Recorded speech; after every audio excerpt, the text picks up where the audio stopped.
विषय नाही, परंतु जरांगे पाटील पुढच्या टायमासाठी आंदोलन करणार आहे. मनोज जरांगे पाटलांना आम्ही सगळेच जण हे आवाहन करत राहिलो की खरं म्हणजे मुंबईत येऊन अशा प्रकारे मुंबईशी कोंडी करून प्रश्न सुटणार नाही. हा प्रश्न चर्चेतून सुटेल. माननीय मुख्यमंत्री महोदयांनी काल जे म्हटलं ते सगळेजण आम्ही वारंवार म्हणतो आहोत, कोणती मागणी व्यवहारात मान्य होऊ शकेल आणि कोणती मागणी आपण कितीही ठरवलं तरी मान्य होणार नाही. तुम्ही मोठ्या संख्येने आलात, मुंबई विस्कळीत कराल, पण मी ग्रामीण माणूस आहे, ग्रामीण म्हणीवर चालतो. ग्रामीण म्हण असं सांगते की ना इलाज को क्या इलाज, ना इलाज को कुछ इलाजच नाही.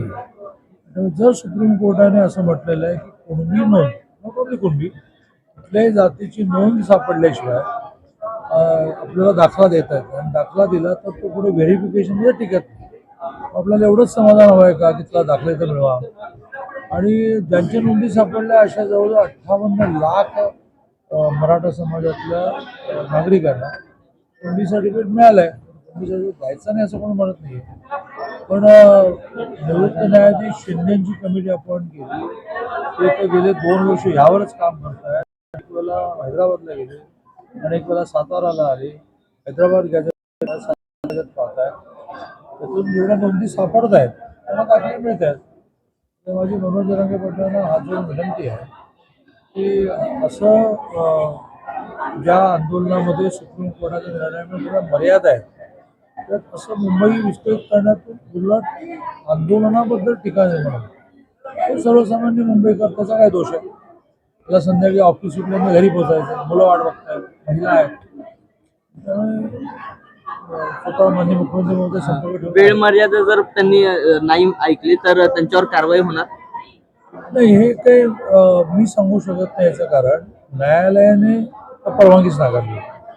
आणि मुख्यमंत्री महोदयांनी असं म्हटलं की ठीक आहे, 1 दिवस त्यांना मुंबईमध्ये येऊन 5,000 संख्येने, मोठ्या संख्येने नाही, धरणं करू द्या, उपोषण करू द्या, आंदोलन करू द्या.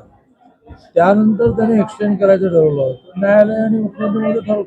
दादा, पुनीत बालन यांनी डीजे मुक्त गणेशोत्सव साजरा केलाय आणि पारंपरिक वाद्यांना जास्त महत्व दिले, काय सांगाल?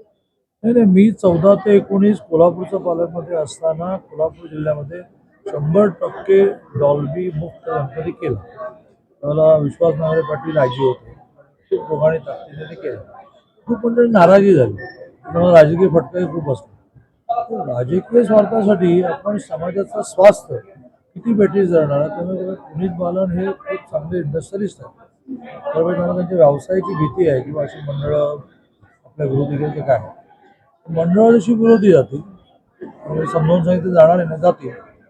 प्रचंड मोठ्या प्रमाणावर ज्येष्ठ नागरिक, गरोदर महिला, लहान मुलं याचं नाव घेतल्यानंतर एका शहरामध्ये काही दिवसापूर्वी डॉल्बी आणि लेझर 100 जणांना, एक 2 वर्षापूर्वी नाही, मी 1 महिन्यापूर्वी झाला कोणता प्रसंग होता मी सांगेल, 100 जणांना ॲडमिट केलं. शहराची लोकसंख्या 18,000 आणि डॉल्बी आणि लेझरने ॲडमिट केलं 100 जणांना. ते कशात बसतं? म्हणजे पोलीस वाल्यांचं अभिनंदन करेल. आणि याच्या परिणामांची काळजी न करता ते म्हणतात ना की तुम्हाला पर्यायी मी भारतीय वाद्य देतो, ढोल कशा देतो, नाशिकचा बाजा देतो. मी पण म्हणेन की मी पात्र बनवणार आहे.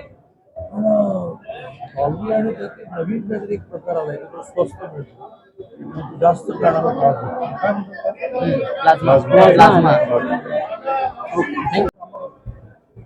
वेगवेगळ्या कारणांनी यावेळेला लोकांमध्ये गणपतीचं दर्शन घेणं, वेगवेगळ्या कारणांनी लोकांनी यावेळेला प्रचंड गर्दीने पहिल्या दिवसापासूनच सार्वजनिक गणपतींचं दर्शन घेणं आणि मनाला एक समाधान मिळवणं चालू असल्यामुळे प्रशासनावर प्रचंड ताण आला आहे.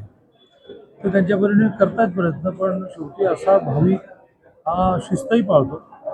सगळं काही सुखरूप पार पडलं. म्हणजे आज 3रा दिवस आहे, 8 दिवस जायचे आहेत.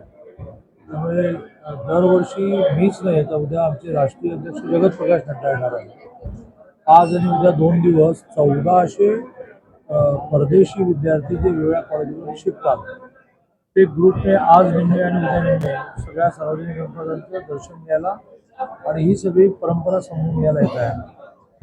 स्वतः देवींजी 2 तारखेला येतात. असं रोज एकावरून VIP येणं आणि सर्वसामान्य भाविकाचं येणं, त्यामुळे खूप कसरत. आज तुम्ही देखील गणपती पाहण्याचं रिक्षामधून आलात.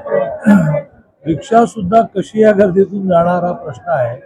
पण चालतच जायला पाहिजे. थोड्या वेळाने बहुतेक मला गाड्या सोडल्या तर रिक्षाही सोडावं लागायचं असतं. जरांगे पाटील आंदोलन करत आहेत. मुंबईमध्ये